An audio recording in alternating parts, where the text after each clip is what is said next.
सर्वांना हरिओम.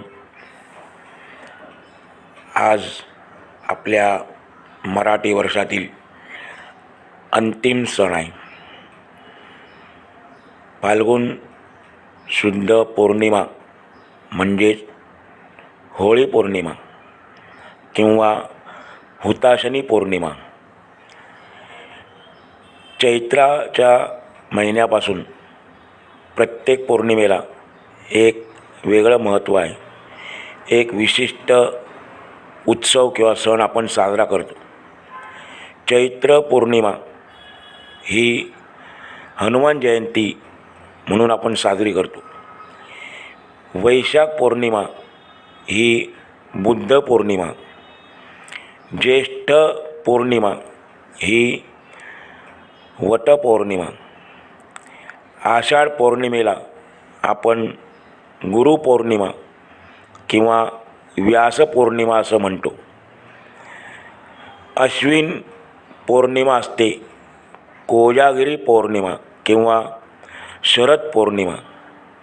आणि फाल्गुन महिन्यातली पौर्णिमा जी आज आहे त्याला आपण आता पाहिलं हुताशनी किंवा होळी पौर्णिमा असं म्हटलं जातं. या होळी पौर्णिमेचं आपण आज थोडक्यात चिंतन करणार आहोत. कथाभाग तर सर्वांना परिचित आहे. प्रत्येक उत्सवामागे, प्रत्येक सणामागे कोणती ना कोणती तरी कथा आहे. पण आपण नुसती कथा ऐकून सोडून द्यायचं नाही आहे. तर कथेमागचं मर्म काय, कथेचं वर्म काय ते आपण जाणून घेतलं तर आपल्याला त्या सणामागचा आणि उत्सवामागचा आनंद आपला द्विगुणित होईल. होळीचा उत्सव म्हणजे वसंताला वाढवणारा उत्सव. होळीचा उत्सव म्हणजे वसंताला वाढवणारा उत्सव. जे ऋतू आहेत 6 ऋतू त्यामध्ये हा महत्त्वाचा ऋतू आहे वसंत ऋतू. आणि या वसंताला वाढवणारा उत्सव म्हणजे होळीचा उत्सव आहे. वसंताच्या वैभवामध्ये सुद्धा संयमाचे सूत्र आपण लक्षात घेतले पाहिजे. भगवान शंकराने केलेले कामदहन आपल्याला एक सुंदर तत्त्व सांगून जाते. आपल्याला परिचित आहे भगवान शंकर त्रिनेत्री आहेत, त्रिलोचन आहे. त्यांना ज्यावेळेला मदनाने त्रास दिला, कामाने त्रास दिला, त्यांची साधना भंग करायचा प्रयत्न केला, त्यावेळेला त्यांनी तिसरा डोळा उघडून मदनाला जाळून भस्म केलं. तो दिवस म्हणजे हा फाल्गुन पौर्णिमेचा दिवस आहे. मर्यादेत असलेला काम जर असेल, काम वाईट नाही. आपण पाहिलं बऱ्याच वेळेला 4 पुरुषार्थामधले हा काम एक पुरुषार्थ आहे. पण तो मर्यादेत असला तर तो काम ही भगवंताची विभूती आहे. भगवंत स्वतः सांगतात 10व्या अध्यायातून अर्जुनाला की हे अर्जुना, कामोस्मी भरतर्षभ. माझ्या अनेक विभूती आहेत, एकूण 75 विभूती सांगितल्या आहेत. त्यामध्ये काम ही भगवंताची विभूती आहे. परंतु कधी जर ती मर्यादित असेल तर, आणि मर्यादा ओलांडली, कामाने मर्यादा ओलांडली तर ते त्याच्यासाठी म्हणजे कामासाठी आणि आपल्यासाठी घातक आहे. नुसतं घातक नाही तर आत्मघातक आहे. आत्ता सांगितल्याप्रमाणे होळीच्या उत्सवामागे असलेली कथा फारच प्रसिद्ध आहे, आपल्या सर्वांना माहीत आहे. परंतु त्या होळीच्या सणामागचं वर्म आणि मर्म आपण समजून घेऊ. हिरण्यकश्यपू नावाचा एक राक्षस राजा होता. राक्षस म्हटल्यानंतर आपली जी कल्पना असते लहानपणी असलेली ती डोक्यातून काढून टाकायची. त्याच्या नावाप्रमाणे हिरण्य म्हणजे सोने. त्याला सर्वत्र सोनेच दिसत होते. त्याच्या जीवनाचा एक भाग म्हणजे सुखोपभोग, केवळ उपभोग घेणे हा त्याच्या जीवनाचा एक प्रधान भाग होता. राक्षस कोणाला म्हणायचं? राक्षसाची व्याख्या केली, खा प्या आणि मजा करा अशा मनोवृत्तीचे जे लोक असतात त्यांना राक्षस म्हणायचं. जीवन फक्त खाण्यामध्ये, पिण्यामध्ये आणि मजा करण्यामध्ये घालवायचं यांना राक्षस प्रवृत्तीचे माणसं म्हणतात. भोगाशिवाय या लोकांचे पानच हलत नाही आणि स्वार्थाशिवाय पाऊल उचलत नाही. हिरण्यकश्यपूच्या राज्यातही त्याने सर्वांना खायला भाकरी आणि राहायला घर मिळावे एवढेच देण्याचा प्रयत्न केला होता. लोकांच्या भावजीवनाकडे त्याने निरंतर दुर्लक्ष केले. खरं राजाचं काम आहे लोकांचं भावजीवन फुलवण्याचं, परंतु हिरण्यकश्यपूने त्याकडे दुर्लक्ष केले होते. तो स्वतःलाच ईश्वर मानत होता, स्वतःलाच भगवंत मानत होता, कारण त्याला वाटत होतं की आपल्याला अमरत्व मिळालेलं आहे, आपण कधी मरणारच नाही, म्हणून तो स्वतःला भगवंत मानत होता. आणि म्हणून स्वतःला ईश्वर समजणारा तो राक्षस दुसऱ्या ईश्वराला कुठून मानणार. परंतु गंमत अशी झाली की ज्याप्रमाणे चिखलामध्ये कमळ उगवावं तसा त्याच्या घरामध्ये प्रल्हादासारखा भगवत भक्त जन्माला आला. ज्यावेळेला प्रल्हाद मातेच्या गर्भात होता त्यावेळेला त्याची आईचं नाव आहे कयाधू. आपल्याला फक्त प्रल्हादाचं आणि त्याच्या वडिलांचं नाव माहिती आहे, परंतु प्रल्हादाच्या मातेचं नाव आहे कयाधू. ही कयाधू ज्यावेळेला प्रल्हाद गर्भात होता त्यावेळेला देवर्षी नारदांच्या आश्रमात राहिली होती आणि त्यामुळे तेथील संस्काराचा परिणाम गर्भामध्ये असतानाच प्रल्हादावर झाला होता. प्रल्हादाचे अंतःकरण भगवत भक्तीने भरलेले होते. इकडे हिरण्यकश्यपूने त्याला बदलण्याचे अनेक प्रयत्न केले. कुठे आहे तुझा भगवान? ईश्वर वगैरे कोणी नाही, मीच आहे ईश्वर, माझीच पूजा कर, अशा रीतीने त्याला बदलवण्याचे अनेक प्रयत्न केले. परंतु प्रल्हाद एकनिष्ठ होता आणि त्यामुळे हिरण्यकश्यपूचे सर्व प्रयत्न असमर्थ ठरले. मग अशा वेळेला प्रल्हादाच्या वृत्तीमध्ये काही बदल होत नाही हे पाहिल्यानंतर त्याने त्याचा वध करायची सुरुवात केली. त्याला मारण्याचा प्रयत्न सुरू केला. कारण का? तो घाबरत होता. जर प्रल्हादाचा ईश्वरवाद सर्वत्र पसरला तर भोगवादावर उभ्या असलेल्या आपल्या राज्याची पाळेमुळे ढिली होतील. हिरण्यकश्यपूचे राज्य कशावर उभं होतं? भोगवादावर. सर्वजण राज्यातले भोगामध्ये घडलेले होते, भोगामध्ये रमलेले होते, ईश्वर वगैरे मानत नव्हते. आणि म्हणून जर प्रल्हादाचा ईश्वरवाद सगळीकडे पसरला तर आपलं जे राज्य आहे भोगवादावर उभं असलेलं त्याची पाळेमुळे ढिली होतील असे वाटायला लागले. आसुरी वृत्तीचा बाप मुलाच्या असल्या गोष्टी कसा चालून घेईल, म्हणून प्रल्हादाला मारण्याचे अनेक प्रयत्न केले. त्याला कड्यावरून ढकलून काय देण्यात आले, हत्तीच्या पायाखाली देण्यात आले, जिवंत असताना अग्नीमध्ये फेकून दिले. प्रल्हाद अग्नीतून उठून पळून जाऊ नये म्हणून त्याला हिरण्यकश्यपूने आपल्या बहिणीच्या मांडीवर बसवली होती. त्याच्या बहिणीचं नाव होलिका आणि तिला एक वरदान होतं. कोणतं वरदान होतं? जर तिने सत्प्रवृत्तीच्या माणसाला त्रास दिला नाही, जर तिने सज्जनांना त्रास दिला नाही तर अग्नी तिला जाळणार नाही, असं होलिकेला वरदान प्राप्त झाले होतं, किंबहुना त्याने प्राप्त करून घेतलं होतं. स्वतःच्या बंधूच्या आग्रहाला वश होऊन सुरुवातीला होलिका तयार नव्हती प्रल्हादाला आपल्या मांडीवर बसवून अग्निदेव बसवायला तयार नव्हती.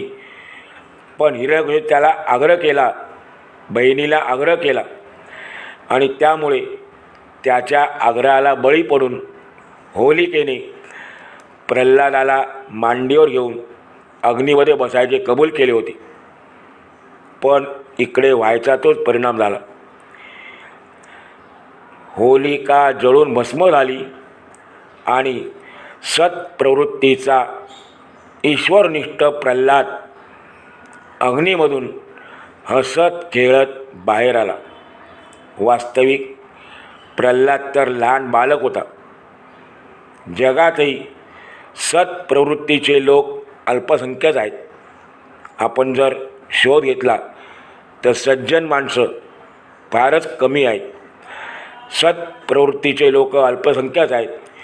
पण जर ते सत्कार्य करत असतील, प्रभुनिष्ठ असतील, तसे तपस्वी असतील, भले ते संख्येने कमी असू दे, पण जर अशी माणसं प्रभुनिष्ठ असतील, सत्यावर निष्ठा असलेली असतील, तपस्वी आणि क्रियाशील असतील, तर व्यापक असलेली असत वृत्तीसुद्धा त्यांना ग्रासू शकत नाही, त्यांना त्रास देऊ शकत नाही.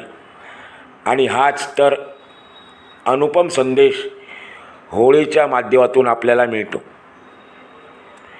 सज्जन प्रवृत्तीची माणसं 100मध्ये 5ही असतील, पण जर ती भगवंतनिष्ठ असतील, सत्यनिष्ठ असतील, तपस्वी असतील, क्रियाशील असतील आणि बाकीचे 95% असत प्रवृत्तीचे असतील, तरी पण यांना काही त्रास होऊ शकत नाही, असा या होळीचा अनुपम संदेश आहे. आपण असा कधी विचार केला नाही, आपला प्रश्न असा आला नाही की ज्या होलिकेने प्रल्हादासारख्या भक्ताला जाळण्याचा प्रयत्न केला, त्या होलिकेचे आपण हजारो वर्षापासून कशासाठी पूजन करतो? ती पण हिरण्यकशिपूची बहीण होती, असुरी प्रवृत्तीची होती. मग असं असताना देखील आपण होलिकेचं पूजन कशासाठी करायचं, का करतो? तर होलिकेच्या होत असलेल्या पूजनाच्या मागे एक दुसऱ्याच गोष्टीचं स्मरण आहे. ज्या दिवशी होलिका प्रल्हादाला घेऊन अग्नीमध्ये बसणार होती, त्या दिवशी त्या राज्यातील सर्व लोकांनी घराघरात अग्नी प्रज्वलित करून अग्नीने प्रल्हादाला जाळू नये यासाठी त्याची प्रार्थना केली होती. जे काही सत्प्रवृत्तीचे लोक होते राज्यामध्ये, त्यांनी सर्वांनी प्रार्थना केली होती. फाल्गुन पौर्णिमेला ज्या दिवशी होलिका प्रल्हादाला घेऊन अग्नी बसणार होती, त्या दिवशी प्रल्हादाने लोकांच्या हृदयाला इतके जिंकले होते, त्याचे ह्या घटनेवर प्रतिबिंब पडले आहे. कोणती घटना? होलिका जळून गेली, पण प्रल्हाद मात्र तसाच बाहेर पडला. अग्नीने लोकांच्या अंतःकरणाची प्रार्थना स्वीकारली. लोकांच्या मनात जे होतं, लोकांची इच्छा होती, ती अग्नीने पूर्ण केली. होलिका नष्ट झाली आणि अग्निदिव्यातून पार उतरलेला प्रल्हाद नरश्रेष्ठ झाला. भगवत भक्तांमध्ये प्रल्हादाला प्रथम स्थान आहे. प्रल्हादाला वाचवण्याच्या उद्देशाने चालू झालेली त्या काळातील घराघरातील अग्निपूजा काळाच्या ओघानुसार सामुदायिक पूजेमध्ये रूपांतरित झाली आणि त्यामुळेच आज आपल्याला चौकाचौकामध्ये होत असलेली होलिका पूजा दिसून येते. या दृष्टीने पाहता होलिका पूजन हे असत वृत्तीच्या नाशासाठी तसेच सद्वृत्तीच्या रक्षणासाठी लोकांच्या हृदयात असलेल्या शुभ भावनांचे प्रतीक आहे आणि म्हणूनच लोक आनंदाने दरवर्षी होलिका पूजन करतात. होलिका दहनामुळे सर्वजण खुश झाले, आनंदित झाले आणि त्यांनी उत्सव साजरा केला, रंगाचा उत्सव साजरा केला. आनंदाच्या वातावरणाने रंगीत बनलेले लोक एकमेकांवर गुलाल उधळू लागले. लोकांनी गुलाल उधळला. या चांगल्या चांगल्या परंपराला, चांगल्या चांगल्या प्रथांना आजकाल गालबोट लागले दिसत आहे. लोकांना हे मागचं रहस्य माहीत नसतं. आज लोक या निमित्ताने रंग कोणकोणते लावतात, त्यानंतर काय काय हिडीस पिडीस कृत्य करतात, हे पाहिल्यानंतर दुःख होतं. परंतु त्या काळी त्यावेळेला लोकांनी एकमेकांवर गुलाल उधळला होता. काहींनी धूळ उडवायला सुरुवात केली. धूळ म्हणजे साधी नाही, ती पवित्र आहे. आपण ज्या भूमीत जन्माला आलो ती माती पवित्र आहे आणि म्हणून त्यांनी ती माती म्हणजे धूळ उडवायला सुरुवात केली आणि त्यामुळे धुलीवंदन, दुसरा दिवस जो आहे धुलीवंदन असं त्याला म्हटलं गेलं. परंतु आज आपण आत्ता सांगितल्याप्रमाणे प्रत्येका रहस्य समजलं नसल्याकारणाने, प्रत्येचं मर्म कळलं नसल्याकारणाने आपण धुलीवंदनाची धुळवड करून टाकली आणि उगीच एकमेकांच्या नावाने बोंबाबोंब करत आपण फिरत असतो. वास्तविक हे चुकीचं आहे. आकाशातील रंग आणि धरतीवरील धूळ यांचे या उत्सवामध्ये मिलन झालेले आहे. लहान मोठा भेद विसरून महालात आणि झोपडीत राहणारे लोक एकत्र येऊन नाचू लागले आणि ह्यातच प्रल्हादासारख्या महापुरुषाचे कर्तृत्व आपल्याला दिसून येते. प्रल्हादाने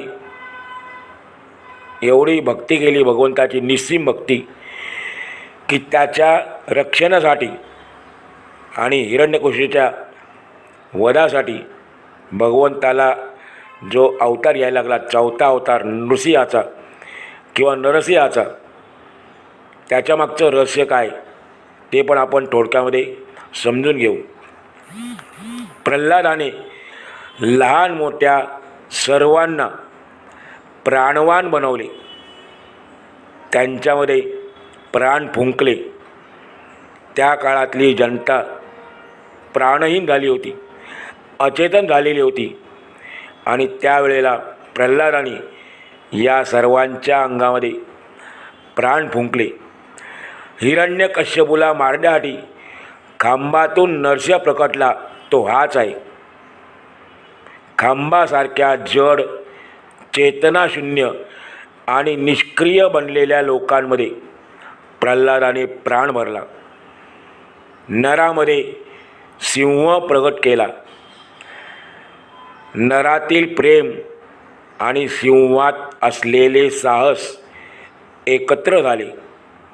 नरातील प्रेम आणि सिंहात असलेले साहस एकत्र झाले आणि त्याने हिरण्यकश्यपूला मारले.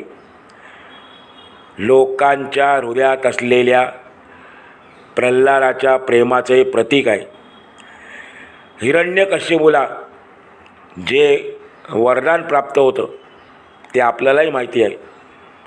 नर किंवा पशु, घरात किंवा बाहेर, रात्री किंवा दिवसा, अस्त्राने किंवा शस्त्राने कोणत्याही प्रकारे मला मृत्यू येऊ नये असं त्यानं वरदान प्राप्त केलेलं होतं. ते त्याच्या कडक आत्मरक्षणाच्या दृष्टीनेच त्याने प्राप्त केलेलं होतं.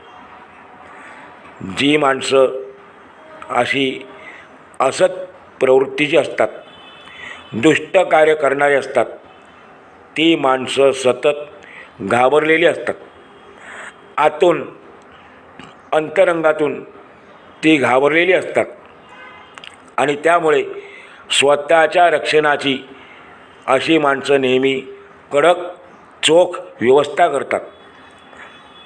परंतु जनमानसात जागृती झाल्यानंतर त्या असत वृत्तीला जर एकदा ती असत प्रवृत्ती लोकांमध्ये जागृत झाली तर विराट नरसिंहासमोर ती असत प्रवृत्ती नतमस्तक होते, नमावेच लागते. लोकजागृती आणि लोकसंघटन यांच्यासमोर दुष्टवृत्तीचा पराभव होतो. ही गोष्ट आपल्याला होळी समजावते. होळीमध्ये आपण बघतो केवळ निकामी वस्तू आणि कचराच जाळला पाहिजे असं काही नाही. त्या बाह्य गोष्टी झाल्या, अग्नी प्रज्वलित करण्याकरता या बाह्य गोष्टी झाल्या. आपण अंतरंगामध्ये देखील होळी पेटवली पाहिजे. मग त्यामध्ये आपण काय करायला पाहिजे, इंधन कोणतं आहे, जाळण्याआधी काय घातलं पाहिजे. आपल्या जीवनात असलेले आपल्याला त्रास देणारे खोटे विचार, मनाचा मळ किंवा मनावर साचलेला कचरा आपण या अंतरंगातील होळीमध्ये जाळला पाहिजे. संघनिष्ठेला शिथिल बनवणारे तर्ककुतर्क, संघनिष्ठेला शिथिल बनवणारे तर्ककुतर्क या होळीमध्ये आपण दहन केले पाहिजे. जडवाद किंवा भोगवाद यांच्याशी लढणारा प्रभुसैनिक भावनिष्ठ बुद्धी आणि बुद्धिनिष्ठ भाव यांनी सुसज्ज असला पाहिजे. आपल्याला प्रभूचं काम करायचे. आपण सर्वजण प्रभुसैनिक आहोत. मग आपण कशाशी लढाई करायची, जडवाद आणि भोगवाद. आणि त्यासाठी प्रभुसैनिक कसा पाहिजे, भावनिष्ठ बुद्धी असलेला आणि बुद्धिनिष्ठ भाव असलेला, या दोन्ही गोष्टींनी तो सुसज्ज असला पाहिजे.